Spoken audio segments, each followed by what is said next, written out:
Saudara-saudariku, khususnya para kadang kinasiku sekalian, percayalah, tidak ada yang bisa menghindari atau menolak, apalagi mengusir ego di pikiran atau otak, pamrih di hati atau batin, dan arogan di kelamin atau syahwat manusia yang sedang mencintai duniawi. Selain dengan penyerahan diri secara total kepada Dat Maha Suci Hidup yang menggetarkan jiwa raga, dan kesadaran rasa cinta kasih sayang hidup kepada yang membuat pikiran gelisah, hati yang merana, dan syahwat yang brutal. Percayalah, endingnya kesadaran universal atau kesadaran murni atau kesadaran tertinggi atau kesadaran hidup seorang putra kekudangane Romo itu bukan pada sabar atau tidaknya, dan bukan pada terampilnya menahan emosi atau tidaknya, melainkan pada tentang mengenali emosinya dengan kunci dan menyalurkannya secara tepat dengan kesadaran rasa cinta kasih sayang hidup kepada apapun, siapapun, dimanapun, hingga sampai kapanpun. Dan inilah yang dimaksud dari menebar kesadaran rasa cinta kasih sayang Romo tanpa ego, pamrih, arogan. Sedangkan untuk menghubungkan kedirian putra dengan romonya adalah perjalanan yang tidak diketahui oleh banyak orang. Bahkan putra itu sendiri. Bahwasanya ketika mata mistik laku spiritual putra terbuka maka mata fisik manusia tertutup. Sehingganya dia tidak melihat apapun, karena apapun itu tidak ada selain Romo. Masih ingat ketika saya mematikan di saat panjenengan berhasil mencapai puncaknya laku manekung atau laku gembleng? Namun panjenengan tidak melihat Romo, bukan? Itu karena Romo ono ing telenge rah saniro. Para putra maksudnya. Ada pada kesadaran hidupmu. Jadi, untuk bisa melihat Romo, maka putra harus mijilake Romo. Jeneng sira ingsun mijilake, mula jeneng sira kudu bisa mijilake ingsun. Kadangku, putra kekudangane Romo, orang hebat, orang kuat, orang sakti, orang beriman, orang suci, orang tercerahkan maksudnya. Bukan mereka yang mampu melawan kemauan pikir di otaknya, kehendak batin di hatinya, keinginan syahwat pada kelaminnya. Atau bukan mereka yang bisa menahan kemauan pikir di otaknya, kehendak batin di hatinya, keinginan syahwat pada kelaminnya, dengan sabar atau kesabaran, bahkan dengan wahyu pancalaku sekalipun. Bukan. Sama sekali bukan. Putra kekudangane Romo, orang hebat, orang kuat, orang sakti, orang beriman, orang suci, orang tercerahkan maksudnya, adalah mereka yang bisa mampu mengenali, menguasai, dan mengendalikan kemauan pikir di otaknya, kehendak batin di hatinya, keinginan syahwat pada kelaminnya. Kemudian mampu bisa mengarahkan atau menyalurkannya secara tepat dengan kesadaran rasa cinta kasih sayang hidup kepada apapun, siapapun, dimanapun, hingga sampai kapanpun. Inilah arti maksud dari samu barang tumindak kinantenan sarwa mijil. Dan inilah bagian tertinggi dari seluruh lelaku bagaimanapun dan laku apapun istilahnya. Klimak akhirnya, klimak teguhnya, klimak rahayunya, klimak selamatnya, klimak bahagianya, klimak sempurnanya, dan klimak abadinya. Aku adalah kamu, kamu adalah aku. Namun aku bukan kamu, dan kamu bukan aku. Kalau kamu tidak bisa mijilake aku sebagaimana aku yang bisa mijilake kamu.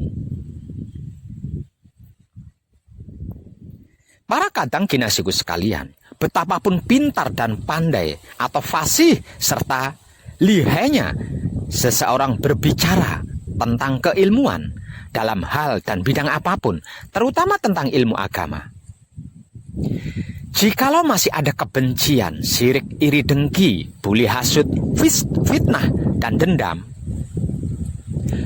masih mencari-cari kesalahan orang lain, keburukan atau kejelekan dan kekurangan orang lain, kelemahan orang lain, menilai, mencela, dan menghina, menghakimi, percayalah, sesungguhnya dia masih cetek, masih di seputar angan-angan katanya itu dan ini. Belum benar-benar mengerti, belum benar-benar memahami apa dan bagaimana itu ilmu, dan apa serta bagaimana itu agama yang diyakini dan merasa sudah dimilikinya. Kalau tentang ilmu, jika masih mencari-cari kesalahan ilmunya orang lain, keburukan atau kejelekan dan kekurangan ilmunya orang lain, kelemahan ilmunya orang lain, untuk dinilai, dicela, dihina, dihakimi, kemudian dijatuhkan dan dihancurkan, dan itu mengatasnamakan perguruan atau guru di perguruannya, percayalah, selain itulah orang sombong, arogan, dan jumawa yang berpikir dangkal, Sesungguhnya dia masih cetek, masih di seputar angan-angannya sendiri, yang mempercayai ilmu katanya orang lain dan ini itu. Belum benar-benar mengerti, belum benar-benar memahami, belum benar-benar mengetahui apa dan bagaimana itu ilmu yang dimilikinya. Karena tidak ada satupun guru atau perguruan yang mengajarkan dan menyuruh muridnya untuk melakukan keburukan. Jika sampai ada guru dan perguruan yang mengajarkan keburukan, berarti panjenengan salah berguru ilmu. Dan itulah yang disebut ilmu hitam. Maksudnya ilmu untuk berbuat jahat. Maka berhati-hatilah.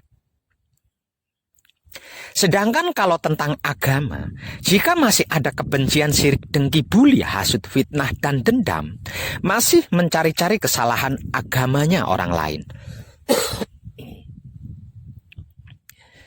keburukan atau kejelekan dan kekurangan agamanya orang lain, kelemahan agamanya orang lain, untuk dinilai, dicela dan dihina, dicaci maki, dihakimi, diajak berdebat, adu argumen, yang ujung-ujungnya menjadi pertengkaran dan perkelahian, bahkan perang, dan itu diatasnamakan agama dan Tuhan di dalam agamanya, percayalah. Itulah mayat hidup yang tidak berpikir walau berotak, tidak bernurani walau berhati. Namanya juga mayat hidup. Edan tenang. Sesungguhnya dia masih cetek, masih di seputar angan-angannya sendiri, yang meyakini katanya orang lain dan itu ini. Belum benar-benar mengerti, belum benar-benar memahami, sehingga belum mengetahui apa dan bagaimana itu agama yang diyakininya.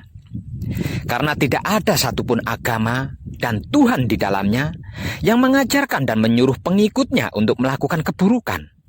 Jika sampai ada agama dan Tuhan di dalamnya mengajarkan keburukan dan melakukannya, berarti panjenengan salah memilih agama dan salah memilih Tuhan. Maka berhati-hatilah. Jadi, kalau ada kiai ustadz atau ustazah, dai, bahkan habib atau syekh sekalipun, pendeta, pemangku, biksu, dan sejenisnya dari keyakinan agama panjenengan masing-masing, jika berbicara lantang dan lancang, melontarkan kata-kata kebencian, cacian, makian, hinaan, celaan pada keyakinan lain, agama lain, atau orang lain, dan apapun itu, di depan panjenengan, apalagi di sebuah majelis taklim atau majelis akbar, dan lain-lain sebagainya, jangan lama-lama, apalagi sampai mengikutinya. Cepat pergi dan tinggalkan dia. Karena selain dia sedang mendustai panjenengan, dia sedang memprovokasi panjenengan, agar supaya panjenengan bisa dijadikan kambing hitam dan korbannya untuk mencapai misi dan visi pribadinya. Sekalipun dibungkus dalil dan ayat-ayat serta firman-firman dari kitab suci agama yang panjenengan anut, yakini kebencian tetaplah kebencian, keburukan tetaplah keburukan, karena dalam kitab suci apapun tidak ada dalil dan firman yang berayat berkebencian, sirik, iri, dengki, buli, hasut, fitnah, dan dendam, mencari-cari kesalahan agamanya orang lain, keburukan atau kejelekan dan kekurangan agamanya orang lain, kelemahan agamanya orang lain, itu sama sekali tidak ada. Saya yakin panjenengan cerdas dalam hal ini. Artinya, panjenengan bisa mengerti dan memahami mana kata-kata tulus dan baik, mana yang tidak.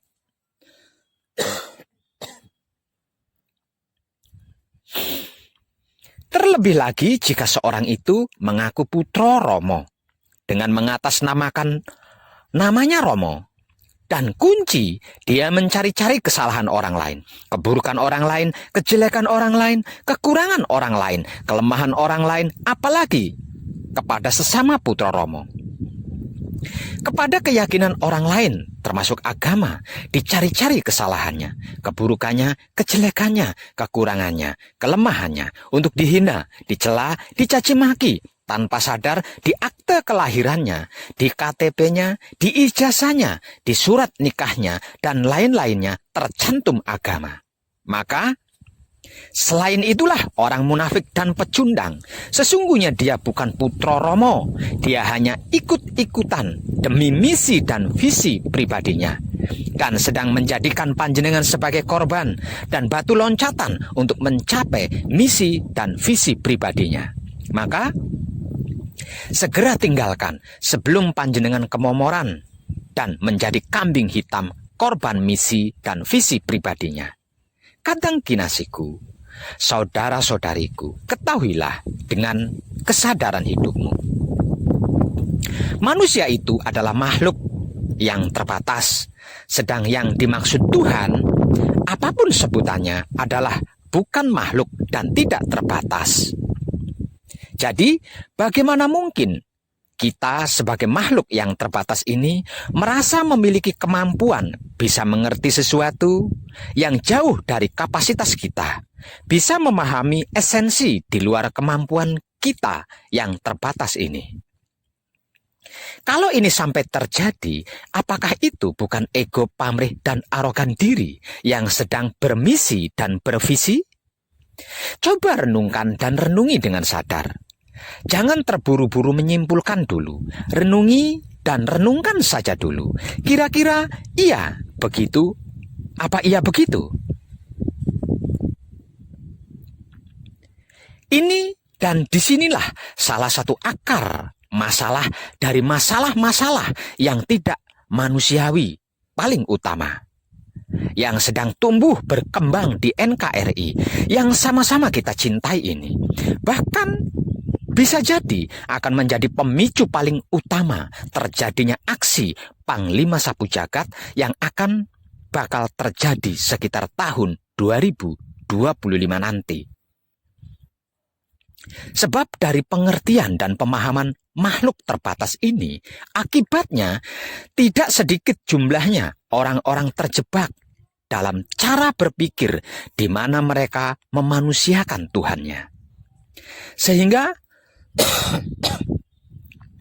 merasa punya hak mendikte kemauan Tuhan, bahkan merebut dan mengambil alih kuasa Tuhan. Konyolnya lagi, merasa mampu melindungi Tuhan dari berbagai macam ancaman dan menjaga harga diri Tuhan dari orang-orang yang menghina dan mengancam Tuhan. Merasa tahu apa yang Tuhan pikirkan dan merasa punya hak wewenang bertindak atas nama Tuhan. Hingga pada akhirnya kelemah lembutan pemikiran manusianya dan kesadaran hati nurani makhluk terbatasnya berubah menjadi sifat arogansi dan sikap radikalisme yang berkelakuan tega dan kejam. Membabi buta menghancurkan apapun yang dianggapnya pesaing dan penghalang misi visinya. Inilah bahaya besar yang sedang mengancam NKRI kita saat ini dan sudah terjadi di beberapa titik daerah dan wilayah NKRI kita. Mengatasnamakan Tuhan untuk kepentingan pribadi dengan cara mendogmakan prinsip hidup yang sebenarnya tidak ada di dalam kitab suci agama pun, agama apapun, kepada seluruh generasi muda NKRI yang sedang haus ilmu dan masih berdarah panas. Ini adalah akibat dari sebab para guru-guru, para pembimbing, kiai, pendeta, biksu atau bikuni, pemangku, dan entah apalagi sebutannya, yang sebagai pengajar dalam masing-masing agama atau kepercayaan yang menyampaikan dan mengajarkan kitab sucinya masing-masing agamanya dengan tidak jujur apa adanya, melainkan dengan misi dan visi pribadinya, bahkan politik di dalamnya. Untuk seluruh para guru-guru, para pembimbing, kiai, pendeta, biksu atau bikuni, pemangku, dan entah apalagi sebutan dalam keyakinan agama apapun, Kalau mempunyai misi dan visi pribadi, dimohon jangan menggunakan agama sebagai tameng dan mengatasnamakan Tuhan. Masih ada banyak cara dan teknik lainnya. Kalau tidak tahu dan tidak bisa, datang temui Wong Edan Bagu. Nanti saya ajari cara dan teknik mencapai misi dan visi dengan baik dan tepat. Dijamin berhasil dan gratis belajarnya. Jangan korbankan generasi anak bangsa NKRI kita yang tak lain dan tak bukan adalah saudara-saudari panjenengan sendiri, bahkan anak cucu keturunan panjenengan sendiri. Sekali lagi, jangan memanfaatkan agama apalagi mengatasnamakan Tuhan untuk keinginan pribadimu. Itu pengecut dan pecundang namanya. Dalam kehidupan dunia ini, silahkan. Hiduplah sesuka pikiranmu, tapi ingat kau akan mati. Cintailah apa saja sesuka hatimu, tapi ingat kau akan meninggalkannya. Berbuatlah sesuka kelaminmu, tapi ingat kau akan dibalas. Paling lambat awal tahun 2025 nanti, yang tinggal beberapa tahun lagi loh. Semuanya, segalanya, bahkan seluruh kemunafikan yang mengatasnamakan agama, pecundang yang mengatasnamakan Tuhan, dan para pengkhianat kebaikan akan dihancurkan. Tidak percaya? Awalannya ini sudah terjadi loh. Perhatikan saja di sekelilingmu. Bagaimana keadaan sikonnya orang-orang munafik yang mengatasnamakan agama, pecundang yang mengatasnamakan Tuhan, dan penyuka keburukan yang tidak berkemanusiaan. Perhatikan.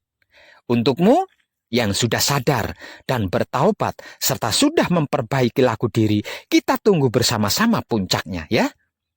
Kita saksikan apa yang akan terjadi bagi mereka yang tidak segera bertaubat dan memperbaiki laku diri, yang masih hidup hingga tahun 2025 nanti.